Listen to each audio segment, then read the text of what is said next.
Okay, we are rolling. Welcome, guys, to episode 7. Now, before we get into it, I want to thank you guys so much for giving me the feedback on things that maybe I should do better or things that maybe I should improve on. I appreciate all that. I appreciate the follow. I appreciate, the subscribers on YouTube. It definitely means a lot to me because it shows that I'm on the right track. You know what I mean? So I appreciate all the feedback, the follow, the love, the subscribers. Appreciate all that. So this is episode 7, and we're going to do it a little different. It's just going to be me today. So, what we're going to do is we're going to pay homage to Big L Lifestyles of the Poor and Dangerous album. Now, if you do not know who Big L is, I think what you need to do is you need to stop what you're doing right now, go back, redo your rap homework, and definitely listen to this album because this album makes me realize how much better the 90s music was than today, to be honest. Today it's cool, whatever, but the 90s, I swear it's the golden rap era of hip hop. I don't know who would agree with me with that. If you agree with me, comment down there. Let me know if you agree. If you don't, cool. It is what it is. But if you do not know who Big L is though, you really should stop what you're doing, go back and listen to this album, man, because this album is fan fucking tastic. Like I said, episode 7, we're just gonna pay homage to Big L, Lifestyles of the Poor and Dangerous. It was actually released 29 years ago on this date, March 28th, 1995, and this was his debut album, Classic. He worked with producers Buck Wild, Lord Finesse, Showbiz, and Craig Boogie. He had 3 singles on this album. One being Put It On, that peaked at number 12 on the Hot Dance single sales, number 23 on Hot Rap Tracks, and number 81 on Hot R&B hip hop songs. He had another single called MVP. I'm sure if you know who Big L is, I'm sure you guys are familiar with these songs. That peaked at number 15 on Hot Rap Tracks, number 25 on Hot Dance single sales, and number 56 on Hot R&B hip hop songs. His third single was No Ends, No Skins. Unfortunately, that did not chart. And then his other single was Street Struck, and that released as a promotional single, but that didn't chart as well. And then he also has a posthumous album, The Big Picture, and that came out in 2000. And honestly, if I had to be 100% with you guys, that album actually isn't that bad. Now, I'm against, you know, posthumous albums because I feel as if whoever produced them, they just, take lyrics and take tracks and then they put them on like a beat and it just doesn't blend well. It doesn't make any sense. It actually makes the song a lot worse than the original. I mean, if it was bad, you know what I mean? So I'm not really a huge fan, but that album actually isn't bad at all.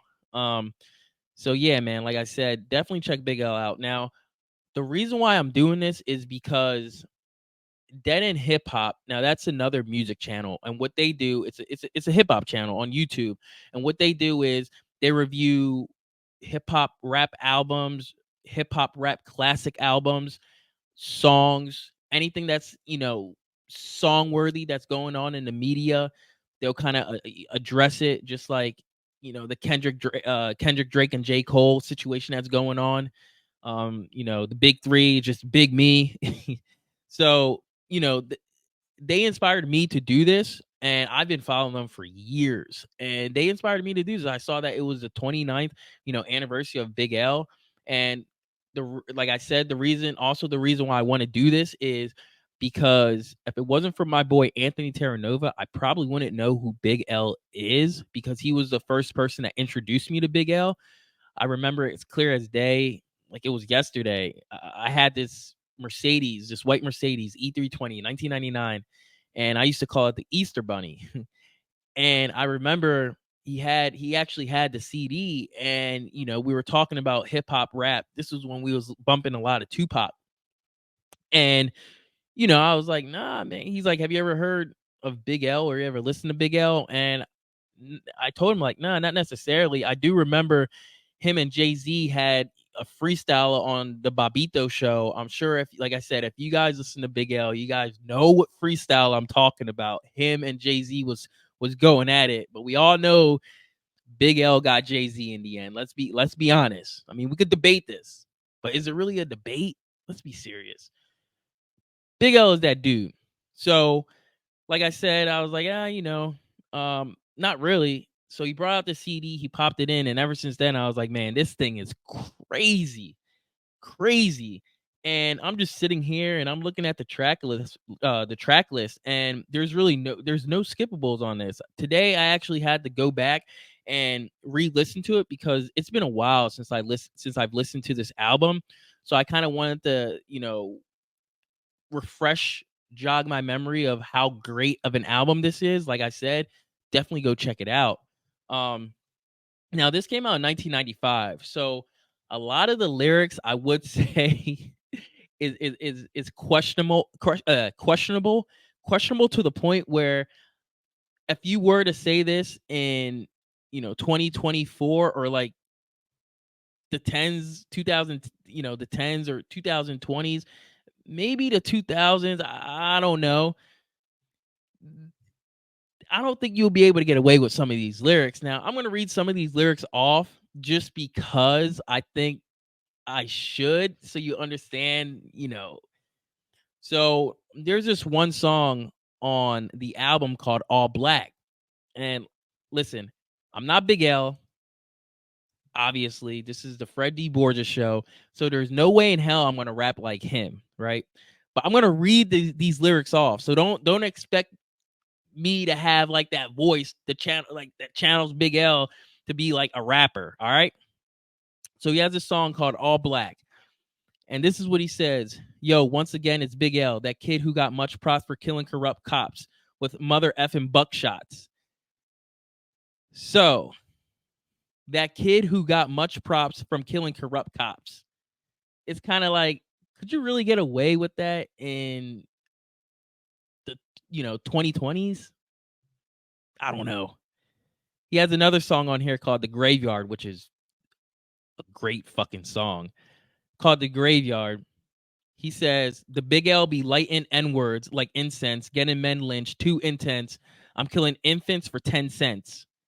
Now, I think it's not funny, but I feel like if someone was to say that now, or maybe in the tens, I feel as if they'll probably get canceled. You know what I mean? I don't think you could get away with these type of lyrics nowadays. But if we're talking about the 90s, man, the 90s was just different. It was just different.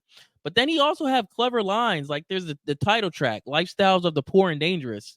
The title track. It says, I wasn't poor, I was P-O. I couldn't afford the O-R. So he do have some clever lines. I would say that sprinkled all throughout the album, but he also has like really dark, menacing lines. And it's Big L. What do you expect? AKA the devil's son.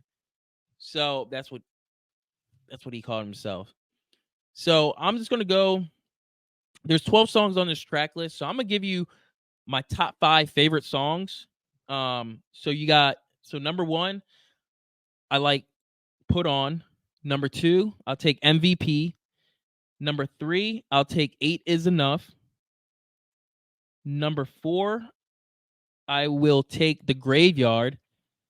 And number 5, I'll take the title track, Lifestyles of the Poor and Dangerous. Man, All Black is actually very good too. Oh wait, did I say All Black? Let me do 6. Let me do 6. I put number 1, Put On. Number 2, MVP. Number 3, 8 Is Enough. Number 4, All Black. Number 5, The Graveyard. And number 6, I have to put the title track, Lifestyles of the Poor and Dangerous. So once again, guys, if you have not listened to Big L, aka the Devil's Son, you need to stop what you're doing right here, right this second. Stop. Go back, listen to this album. Like I said, it came out in 1995, March 28th, today, 29 years, and I promise you will not regret it. This album This album is so it's so dark, so menacing. And songs like All Black or Danger Zone or The Graveyard or the title track, Lifestyle of the Poor and Dangerous, man. It's bananas. It's fucking nuts.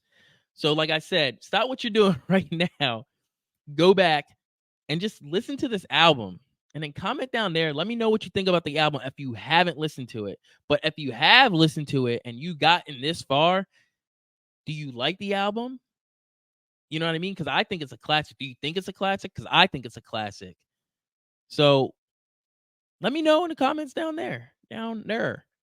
So once again, like I said, R.I.P. Big L, aka the Devil's Son. Just paying homage to Big L, Lifestyles of the Poor and Dangerous. And once again, I want to thank you guys for supporting the channel, for subscribing to the channel, for liking the Instagram page, and for giving me feedback. Love you guys. Peace.